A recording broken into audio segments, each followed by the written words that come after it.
Assalamualaikum warahmatullahi wabarakatuh. Swabahul ful, swabahul asal. Kaifa halukum? Hayya nabda bi qiraatil basmalah awalan.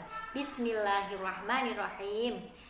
Pada pagi hari ini Ustazah akan menerangkan tentang ilmu balaghah. Nah, di kelas 7 ini kalian akan mempelajari secara singkat tentang ilmu balaghah. Untuk perincian dari ilmu balaghah sendiri ini akan dipelajari nanti ya, ada di kelas 8 dan 9. Jadi Ustazah harap kalian harus memahami dasar dari ilmu balaghah ini untuk memahami ilmu balaghah lebih lanjut ya. Nah, silakan dihidupkan kamera masing-masing agar Ustazah tahu mana yang menyimak, mana yang tidak ya, karena ini sangat penting, kalian harus menyimak ya. Nah, yang pertama kita harus mengerti dulu pengertian dari ilmu balaghah.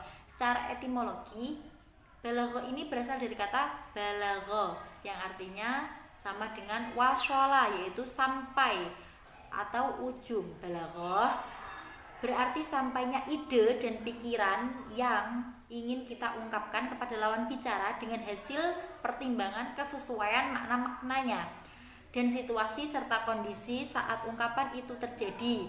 Ungkapan yang syarat dengan balaghah muncul hasil olah pikir yang tidak sederhana, keterlibatan emosi, rasa, pemilihan diksi yang tepat, dan imajinasi yang kuat adalah beberapa unsur dalam keilmuan sastra.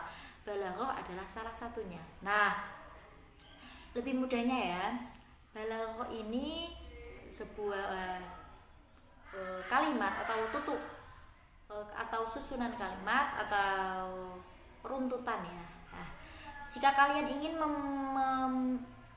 ingin berbicara dengan indah atau dengan susunan kalimat yang bagus, kalian harus mempelajari ilmu balaghah, karena ada yang mengatakan balaghah ini seninya dalam berbahasa Arab. Kalau kalian ingin nih menjadi penyair atau menjadi sastrawan, ilmu yang paling mendasar yang harus dipelajari adalah ini, ilmu balaghah ya. Balaghah ini menjadi sifat sebuah ungkapan dan penuturannya. Maka lahirlah sebutan ungkapan sastra atau kalam baligh dan penutur sastra atau mutakalim baligh. Jadi di dalam balaghah ini ada dua ya. Ada pertama ada kalam baligh dan mutakalim baligh.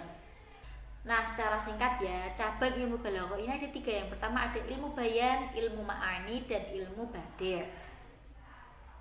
Ilmu bayan ini secara bahasa adalah penjelasan, penyingkapan, keterangan. Sedangkan secara istilah, ilmu bayan berarti dasar atau kaidah yang menjelaskan keinginan tercapainya suatu makna dengan macam-macam gaya bahasa.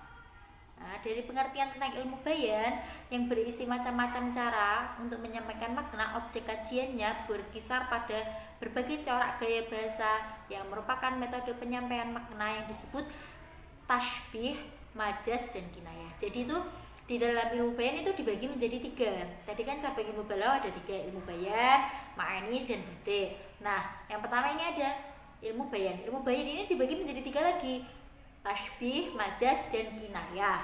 Nah, untuk contoh tasbih, majaz, kinayah nanti ya setelah Ustazah terangkan ilmu ma'ani dan badi'. Nah, ilmu ma'ani ini dasar-dasar dan kaidah yang menjelaskan pola kalimat berbahasa Arab agar bisa disesuaikan dengan kondisi dan situasi. Jadi ilmu ma'ani ini bisa disesuaikan dengan sikon gitu ya. Tujuan ilmu ma'ani ini adalah sebagai upaya menghindari kesalahan dalam pemaknaan yang dikehendaki penutur yang disampaikan kepada lawan bicara. Dari istilah ma'ani yang menyelaraskan konteks dan teks ya.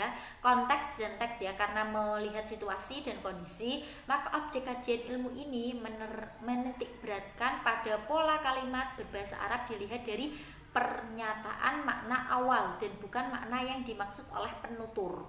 Makna awalnya bukan penutur. Objek kajian ilmu ma'ani ini ada khobar, insya, gaya bahasa, ijaz, itnab, dan musawah. Yang terakhir ada ilmu badi'. Nah, secara bahasa adalah sebuah kreasi atau penciptaan secara istilah ilmu badi atau penciptaan ya. Secara istilah ilmu badi adalah ilmu yang mempelajari beberapa model keindahan stilistika ornamen dalam kalimat yang akan membuat kalimat tersendiri itu indah ya. Jika ditinjau dari kata dan maknanya, ilmu badi ini memiliki dua kajian. Ada dua kajian. Yaitu yang pertama muhassinat lafdhiyah atau analisis keindahan struktur kata, dan musahinat maknawiyah analisis keindahan struktur makna. Jadi ini ada dua dalam ilmu badi ini, ada lafaz dan ada makna. Nah, setelah itu Ustazah akan memberikan contoh yang pertama ya tadi ilmu bayan. Nah, ilmu bayan Muhammad ini contoh kalimat al-jawad bisa dibuat dengan tasbih Muhammad kal bahar fil amdad. Muhammad disamakan dengan lautan karena sama-sama pemberi dan pemurah. Selanjutnya adalah isti'ada ra'aitu bahran ala faras yada'ib aqronahu. Ada penyamaan kuda dan laut. Nah, padahal kalau makna yang sebenarnya tidak mungkin lautan bersenda gurau di atas kuda dengan kawan-kawannya. Nah, untuk yang kinayahnya ini Muhammad kathirur roman. Muhammad banyak abu dapurnya, menunjukkan banyak membakar kayu yang biasanya banyak menunjukkan banyak masak dan banyak orang yang makan.